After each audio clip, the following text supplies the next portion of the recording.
Hello, everyone, and welcome to this episode of This Week is Live. I'm your host, Raymond Flotat from mxdwn.com. That's Mixdown. This is episode 21 of our little weekly show here, recapping headlines and telling stories. Got a whole bunch to go into today and a small cameo appearance relating to our final story of the day. We'll get into that in a little bit. First off, in more tragic news, as there seems to be almost every single week, veteran actor Lance Reddick passed away last Friday, March 17th, at the only age of 60 years old.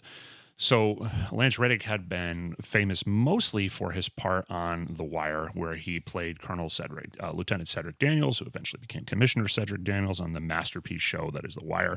If you're not familiar with The Wire, you haven't watched The Wire, do yourself a favor and go watch it right now. It's genius. It's incredible. I don't know why you haven't watched it already. It's amazing. But tragically, Mr. Reddick passed away at his home. He was in the midst of a press tour for the new John Wick 4 movie, as he was also a part of that franchise, and had been engaging in press interviews just in the days leading up to, the premiere of the movie. And, the cast had basically went to New York for the New York premiere of the movie, and Reddick was not there and had even posted a social media video with his pets that very morning in Los Angeles. And, then the police basically found him unresponsive at his own home. The family has only indicated as a part of his passing that he went from natural causes. No other further information is available as of press time in terms of what happened to him or why. It's just a sad tragedy, as nobody really has a bad thing to say about the guy, and he had done tons of amazing parts throughout his career. Now, after having small parts in HBO's Oz, he obviously went to The Wire, where a lot of his fame came from, and then he's been famous from beyond The Wire, being a part of Lost, Fringe. He played Irvin Irving on Bosch. He was basically the chief of the police on Bosch. And then also most recently in the cartoon that's based on the Critical Role RPG, The Legend of Vox Machina, he was playing the Elder Dragon Thordak. Now, not to be outdone, Reddick also had a big career in the world of video games and was famously known for playing Sylens in the Horizon Zero Dawn video game series, and then Commander Zavala in the very famous Destiny video game series. Reddick was only 60 years old. Also, elsewhere in the world of music, the Misfits, who some of you might know as being one of the more famous of the original crop of horror punk bands coming out of the early 80s, fronted by and mostly created by Glenn Danzig, has continued and announced that they're going to do more reunion shows. Now, some years back, basically to give you a little bit of a history and a primer, if you're not a big fan of the Misfits, Glenn Danzig obviously having been the creative force behind the band and having left it to start forming other bands in Samhain, and then of course his hard rock band of his own, Danzig, the Misfits kind of went on with one of their original members, Jerry Only, taking on the role of first bass, but then eventually also vocals. Different vocalists like Michael Graves sang for the band over the years, and at various points there were degrees of litigation about who owned what of the band, its trademark, its royalties, and the Misfits is kind of like Bauhaus, where the Misfits as an entity makes as much from their merchandising as it does any of the recorded music they ever made.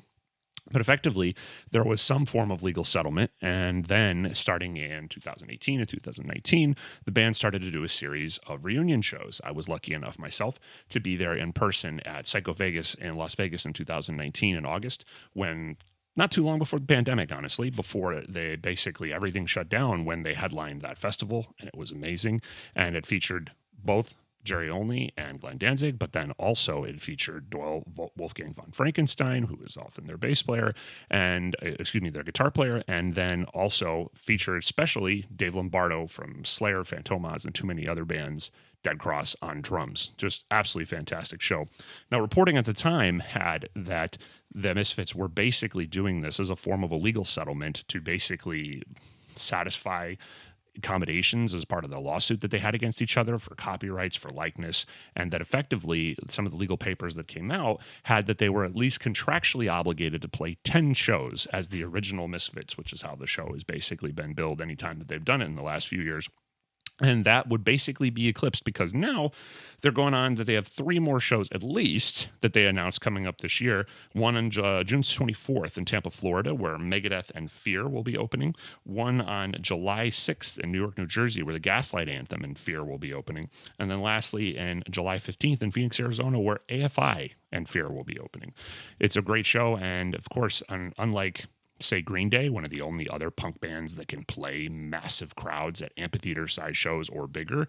The Misfits, it's a wonderful show. If you're a fan of the band at all and you haven't seen them, and of course most people really haven't because Glenn Danzig wasn't in the band for very many years before they kind of went on hiatus, and then he wasn't the singer, so this doesn't happen often. If you get a chance to go and you like the Misfits, I highly recommend going. It's going to be a really, really good time. Over in the world of movies, executive producer Victoria Alonso has announced that she has departed Marvel Studios. Now, this comes on the heels of what has been kind of an unusual string of movies that people haven't terribly loved, not the least of which being most recently Ant-Man and the Wasp: Quantumania. Also, similar kinds of bad press came from Thor: Love and Thunder. I actually like that movie for what it's worth. But then prior to that, pretty much universally panned was Marvel's The Eternals, which had a really incredible cast and a Oscar-winning director in Chloe Zhao, and just nobody really liked it. It wasn't very good, and quite frankly, it didn't make a lot of sense. And, you know, the Marvel movies still are making tons of money, and Spider-Man, which they did in concert with Sony, made a ton of money, even more when it came out, right as kind of whatever you want to call the last vestiges of the horror of the pandemic was kind of seeping away.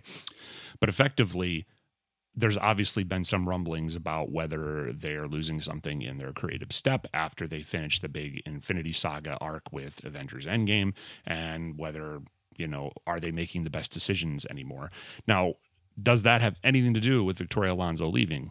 Nobody's saying anything. There's no official comment. There's no official word. But of course, people are going to jump to that conclusion just on the basis of that, kind of like I've hinted in previous episodes of this show, Disney has very low tolerance for things not being super successful. They're a company that likes to make money, and they like to make a lot of it. They can only go so far where they're going to allow things to go in a certain way. Like I say, there's no reporting that indicates our exit has anything to do with the quality of the output. The movies are obviously making still lots of money, but it is a curious and kind of suspicious thing for a person who is a part of the main brain trust at Marvel Studios, going all the way back to the Hallmark kind of opening salvo of what has become their arc of movies, which was the first Iron Man movie starring Robert Downey Jr. and directed by, by Jon Favreau. Effectively, this leaves a big hole at the executive branch of the executive producers at the studio, but Kevin Feige is famously known as the person who kind of is the impresario of all the things and all the stories that are going on there. Alonso started with Marvel before Iron Man as basically the head of visual effects. She had a visual effects background and then eventually got promoted to co-producer, and then by the time Avengers happened in 2012, Ben became an executive producer. Elsewhere in the world of television, and kind of a part of what you've probably heard rumbling about, and just kind of what's part of pop culture buzz right now, the website that is a science featured publication called I Fucking Love Science has a story about how South Park, in one of their recent episodes called Deep Learning, had kind of quietly revealed that a portion of the episode was literally written by the ever-growing AI software that you're hearing a lot about now called ChatGPT. Now, effectively, the story of the episode featured kids at the school learning about ChatGPT and how it could do odds and sods things, homework, other things, help them communicate with girls. Basically, lots of ordinary, mundane things that people might not want to do or know how to do very well. And then effectively, the story featured the kids in the school kind of getting in trouble, and then one of the main characters, Stan Marsh, effectively using ChatGPT to craft an exit from his troubles and to get out of trouble, and then kind of the dialogue of that moment being kind of unusual and very happy-go-lucky, happy ending and all of that. And of course, then in the credits, basically quietly, just kind of said written by Trey Parker and ChatGPT, because they actually used that to help them write the ending of the show. If you're not familiar with ChatGPT, it is weird and alarming, and ostensibly you can give it basic commands and say, hey, do things for me and do this, write, a song in the style of Tupac Shakur, write me a poem in the style of Jack Kerouac, and effectively it will spit things out within a nanosecond in terms of that. Now, how good it is, how viable is it? Everyone's kind of talking about it, wondering about it. Does this replace human decisions? Does it become something that writers could be replaced by? I don't know. It seems like a pet rock to me, but ultimately it is, of course, the arrival of AI and better artificial intelligence is a part of almost everything we do nowadays. If you drive and you deal with traffic in a metropolitan area, you probably use the app Waze or Google Maps, and that's its own form of artificial intelligence. It's not such a sophisticated, like, natural speaking apparatus and that, Jarvis style of Tony Stark in the Marvel movies, but it's still artificial intelligence, effectively crafting on the fly what you can do and how you can go and where you can go. effectively, this is kind of the rising trend of the moment, and this is just another one of those moments where, of course, South Park, Trey Parker, and Matt Stone have always been kind of really, really quick to comment on things that are really complicated and unusual. And then lastly, in other unfortunate news, thankfully not news of anyone else passing away, but Amazon has basically announced, and as part of the rising trend of economic uncertainty, that they're going to be laying off another 9,000 employees.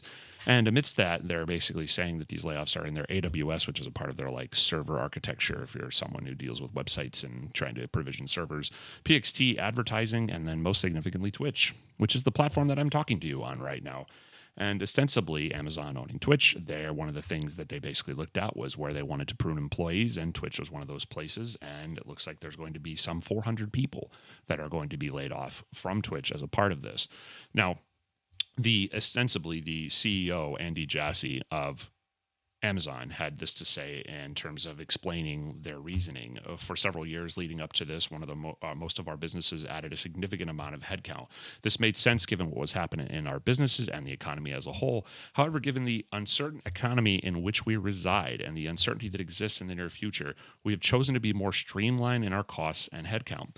The overriding tenet of our annual planning this year was to be leaner while doing so in a way that enables us to still invest robustly in the key long-term customer experiences that we believe can meaningfully improve customers' lives and Amazon as a whole.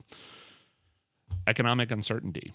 Now, this is one of those really nefarious and kind of bizarre things when it comes to business, where ostensibly it's not about, any specific thing having gone wrong. It's not that they're not making billions. I mean, they're Amazon after all, but the uncertainty, the projections, what might come, what might not come, what might happen, what might not happen.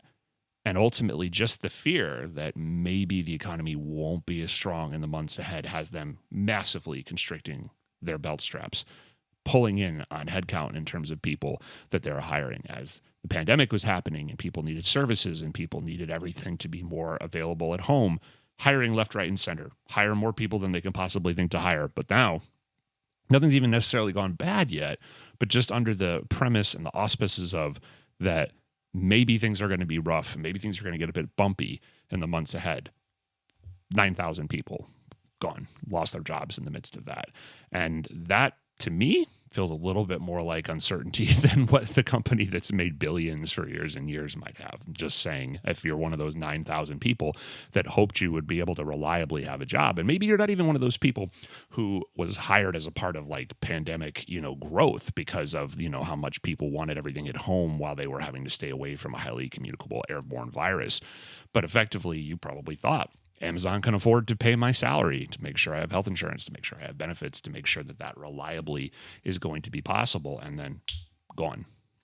Sad for anybody who's a part of it. And, for those of you that might see this on YouTube, not everybody's necessarily a fan of Twitch. Twitch has become this juggernaut platform that kind of rose up around the world of video games and what people would commonly call like let's play videos, which means that people would basically film themselves playing a video game and then react to it and become very famous doing that. And there are thousands upon thousands of creators who just sit there all the time engaging with other things like that and then filming themselves doing it and build monster followings doing it. It's not a thing that personally, I'm such a big fan of because I love video games and I like to play them, but I don't like to watch other people play them. But obviously there's no denying the size of this apparatus that we're talking to you here on, and that's such a big thing in terms of the world of video games and how people like to experience and discover content. I mean, think of it in like the world of sports. People like to listen to sports talk radio and they like to hear people talk about sports all the time beyond just actually watching the sports team that they're a fan of or the particular sport that they love. Also, kind of part and parcel of that, the Twitch CEO had basically switched, and there was a Twitch CEO that was, and then he ultimately left, and that was Emmett Shear. He recently announced he was leaving just in the very recent month or so, and now there's a new Twitch CEO, which is Dan Clancy, and he said, "Today I shared with Twitch employees that we've made the difficult decision to reduce the size of our workforce, which results in us having to say goodbye to just over 400 people." Later, he said, "Like many companies, our business has been impacted by the current macroeconomic environment, and user and revenue growth has not kept pace with our expectations." So once again, the uncertainty that lies ahead in terms of what that might mean and everything being pulled back just on the basis of that. So for anyone who is affected by that, for those of you who worked for Twitch or Amazon and then you were just let go, I hope the best for all of you. I hope that you're able to find something quickly to get back on your feet. Sorry that this is the crap news that you're getting this week in terms of everything that's going on. I'm sure that is pretty awful, especially considering the size of the employer. Now, to wrap up this week, we're going to have a story, and just to put it bluntly, the story is going to be about death.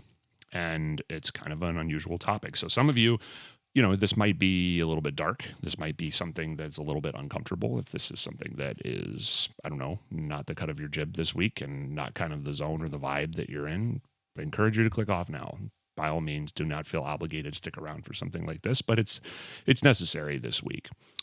So being someone who has long been a proprietor of an entertainment magazine and doing, green lighting news coverage all the time, a big part of that is kind of trying to always find what is the biggest and most significant news happening. And unfortunately, when you deal in news reporting, especially when you deal in a world where you're trying to like manically talk about what's the best in music, what's the best in movies, what's the best in games, what's the best in TV, what's the best in art, that means that there's thousands of names, thousands of people who have risen to the point where they make great stuff of all different varieties. And maybe not everybody gets to be gigantic Guns N' Roses or Taylor Swift level famous, but there's still tons and tons of people who make wonderful, wonderful art throughout the years and ostensibly become a part of that like base of topics that you're looking to report on wherever there is. And you might have certain people that you might love, but they may not make stuff every day, every year, every month. There might be years and years before another thing comes out. And so then there's always just more and more names filtering in of people who've done great work. And then that means that the larger that base of names becomes, inevitably people pass away. And then that's something you have to report about, that person is effectively silenced in that respect, that they're no longer with us in the world and they will not be able to create or continue anymore. Not to mention the fact that people develop bonds with these people who make this art that enriches their world and enriches their lives. This becomes an important and special part of how, they identify, and feeling like someone out there understands them becomes a critical part of what they do.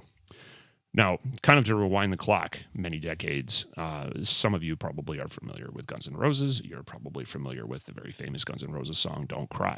If you watch that video very closely and you listen very closely, it's not a kind of thing that's talked about all the time, but if you listen very closely to the Guns N' Roses song, Don't Cry, there's a person singing kind of an oohing kind of backing vocal behind Axl Rose and his, Axl Rose's kind of trademark raspy snarl, that very hard rock thing that Axl Rose has always done. But the kind of oohing voice behind Axl Rose is famously Shannon Hoon.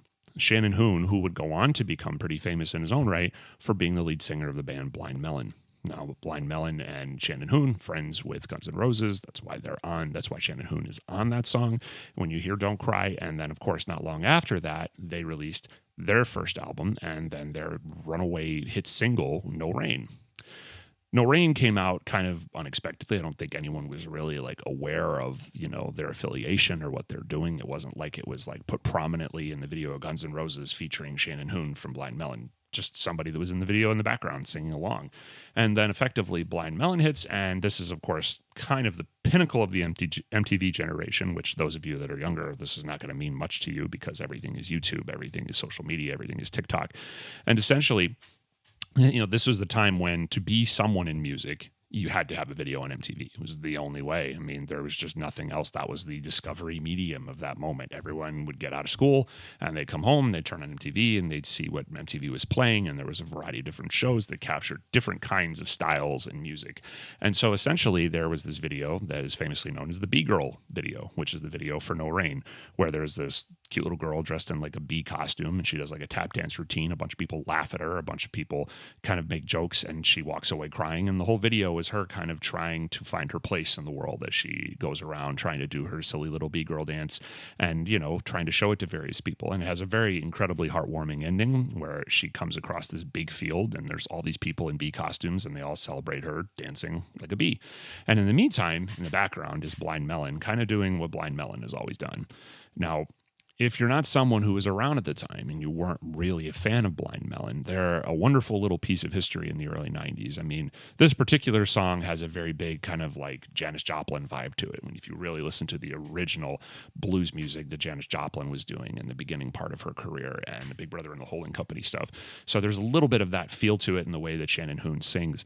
But one of the things that was really wonderful about Blind Melon was they were kind of a band that it felt like all the different players in the band were all kind of going in different directions, but somehow it always felt like it gelled. It always felt like it made sense at the end of the day. When you listen to it, somehow these different things kind of, not that they were like out of tempo with each other or out of key with each other or anything, but just the different kinds of stuff they were doing all kind of wove around each other and became this wonderful, like unusual tapestry. And No Rain was the same thing, right? Like there's an acoustic guitar bracketed against a very lightly distorted, essentially just an unending scale, right? Like the lead guitarist is essentially going through a scale and doing all these different things. And essentially that's balanced against this mirthful song that has incredibly sad lyrics and a story that, you know, is famously talked about or debated, written by the band's bassist. And essentially was kind of a story about someone who is in a position where they were the kind of person who were sad enough that they would complain if there was no rain, that they would basically wanted it to rain so there would be an excuse to not go outside, that it was something of a validation of their feelings. Now, various things at the time, if you watched MTV, they would say that the bassist of the band wrote the song because it was what he happened to him after him and his girlfriend broke up. Different things, if you research it, will say he was writing it about an ex-girlfriend of his and what she was like and the kinds of things she was. But then he also later regarded maybe this was as much about me as about anything else. And essentially, it's this lovely little melancholy song, right? Like just trying to muse at the concept of, you know, being alone and the comfort and sadness and all of these different things. Now, became a massive hit, right? And I would say one of those weird moments in history, that and their other follow-up single, Tones of Home, which is actually technically an earlier signal that kind of got repackaged into a new video that also had the B-girl and everything like that. This is a band that never really got to live up to the potential that they certainly were about to have. And I mean, just massive, massive hit and a time where filled with massive hits. And then, you know, they just a couple years later, they did their follow-up album, Soup, and they were just basically coming through to release it and to go on tour. And then Shannon Hoon, who apparently had, you know, drug addiction problems while on tour, they just found him dead, unfortunately. A very sad story and the kind of thing that has become painfully common in the world that, you know, we occupy as far as music is concerned. And, you know, of course, not to be followed not that long after by the suicide of Kurt Cobain. And to kind of bring things back around to what I was saying a minute ago, I mean, a big part of when someone like Kurt Cobain passed away and when he died, tragic as the situation was, essentially a lot of people felt like they deeply identified with him. They understood where he was coming from, a part of the mythos of what Kurt Cobain meant to the world, and Shannon Hoon to some extent too, was how that pocket of how they approach things seemed to be coinciding with what a lot of people really needed to hear at that point. It just made sense. It was a big part of the world as it was. And then those people being just gone, just a big hole. Like this person who understood us is gone. And I remember talking with a lot of people when Kurt Cobain committed suicide. Right, Shannon Hoon didn't have quite the impact because he was great and it was a cool thing, and a lot of people liked Blind Melon, but everybody liked Nirvana. Nirvana was just this juggernaut. And I remember the common thing that a lot of people said at that point was, it just feels like, why is anything worth it? This person, this one person who gets where we are is gone now. And life is painful and unfair in that respect, right? A lot of the time, people basically have lots of experiences with people that maybe they don't like so much, or maybe they don't like enough to keep close as a part of like their close-knit circle of friends and family. And then some people that they do, people that they're lucky enough to be able to call family, people that they're lucky enough to be able to call friends, or maybe even chosen family, right? And then none of us get to stay forever. No matter what we do, eventually time runs out. Death comes for us all, right? And hopefully, while we're here, we get to live the kind of life that we want to. We get to feel good about who we are and our place in this existence. And essentially, one of the things that has become just, it's a daunting part of being an editor-in-chief of an entertainment magazine is just the long list of tragedy. Thankfully, it doesn't happen every day. It's not something that happens all the time. But then there are just those moments where Sunday night, I remember several years back, I just was sitting there one night and just thinking, okay, I've got a Sunday night. Nothing much is going on. And then just this weird feeling hit me.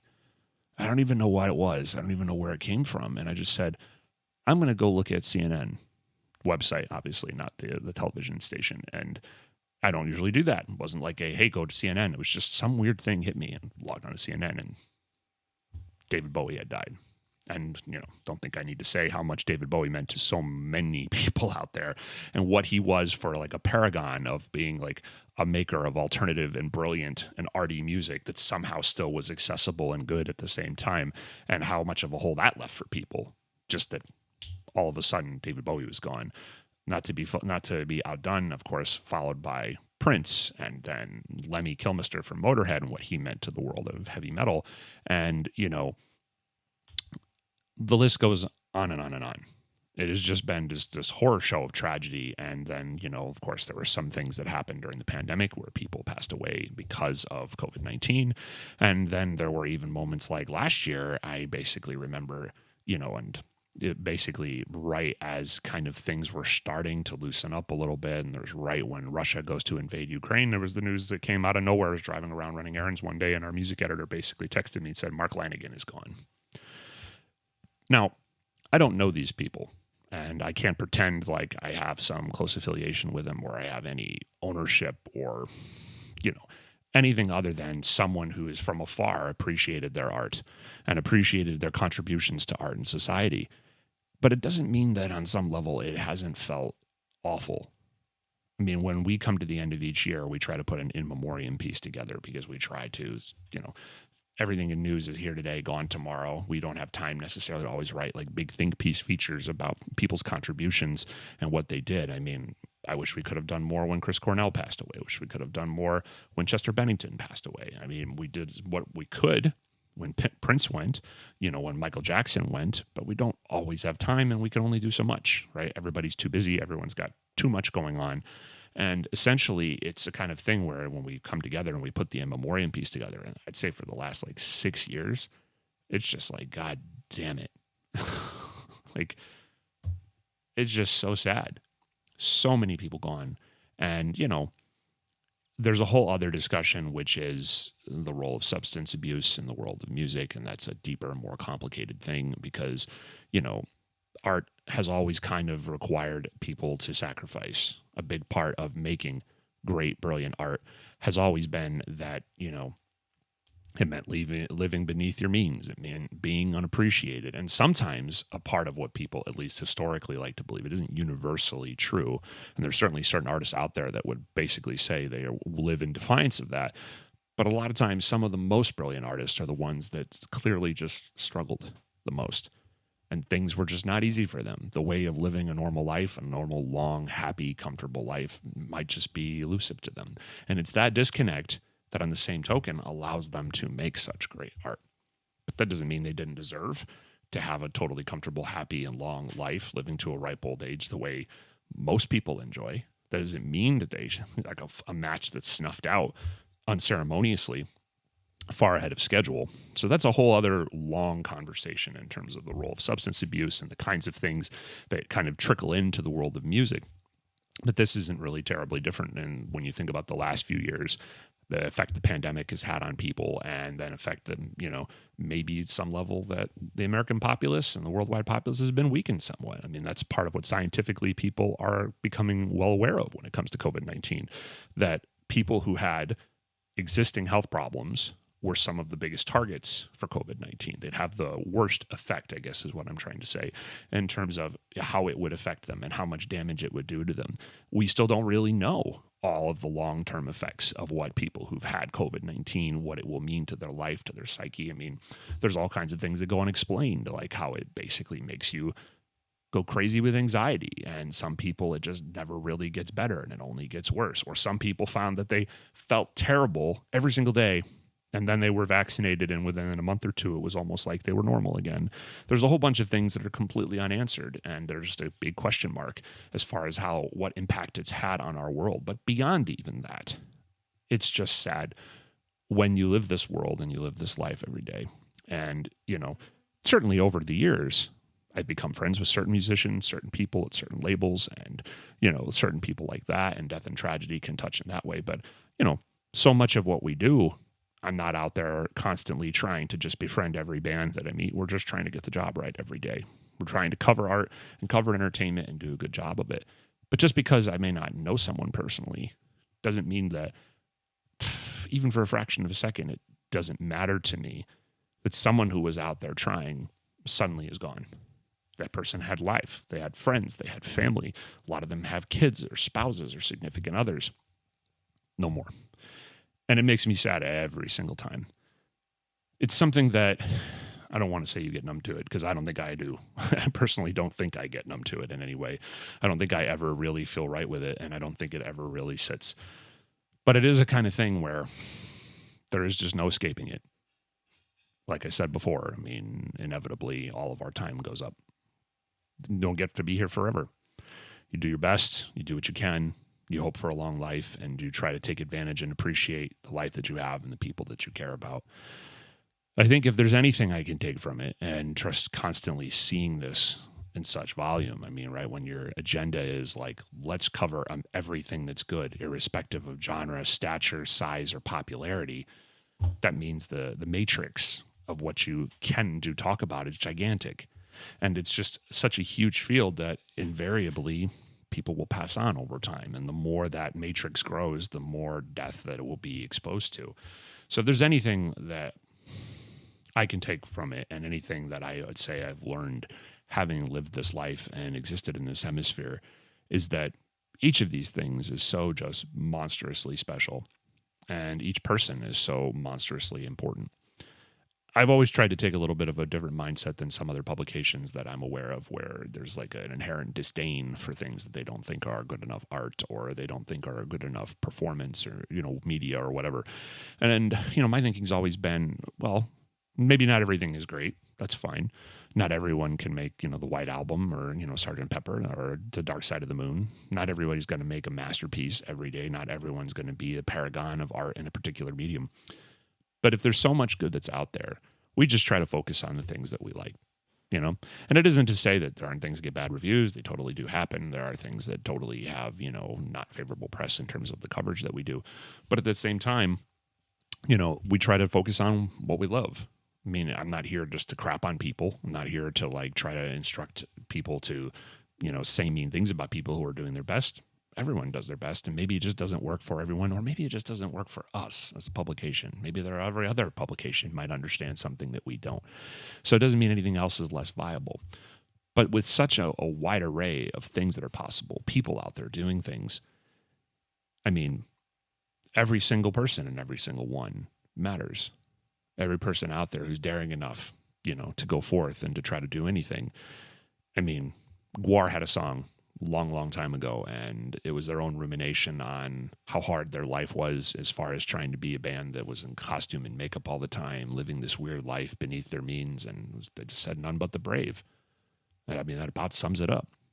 You're even bothering, you're even out there, you're even trying, you deserve a medal.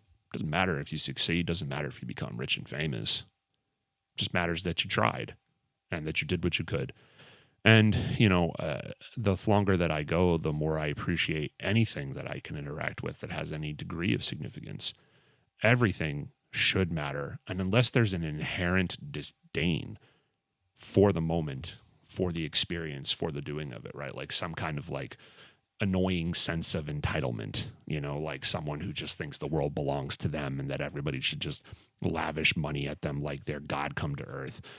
Outside of that, it's all just wonderful. It's all just incredible.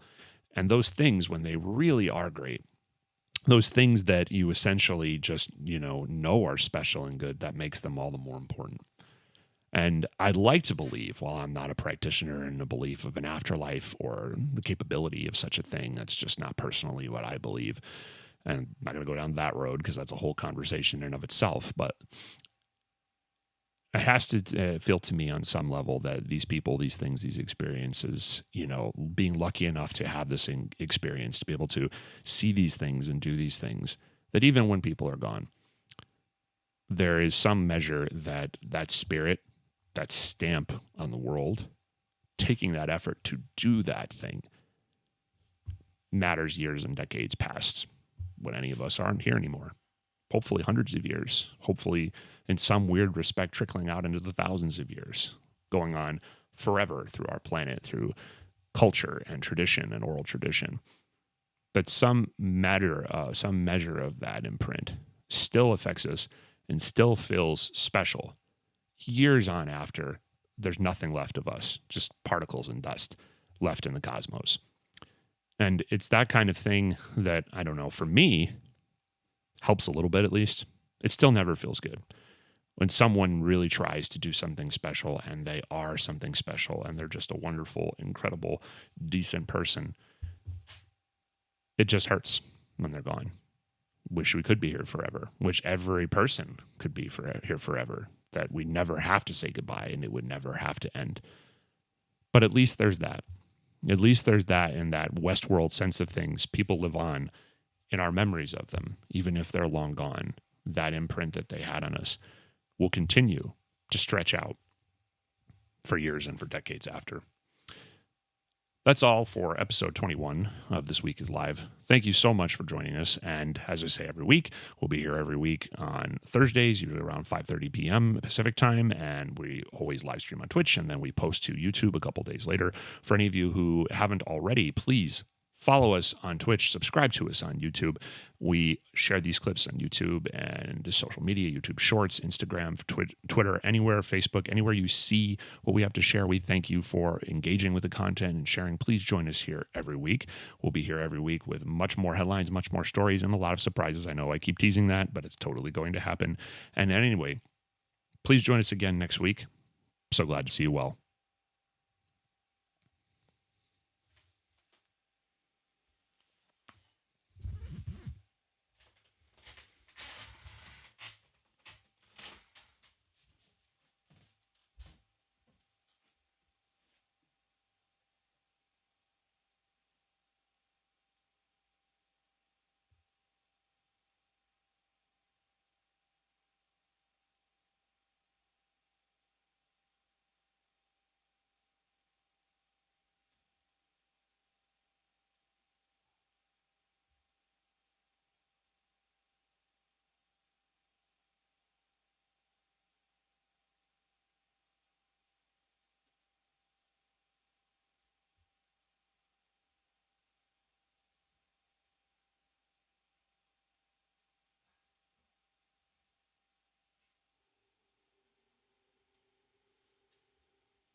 All my love to you, Darlene.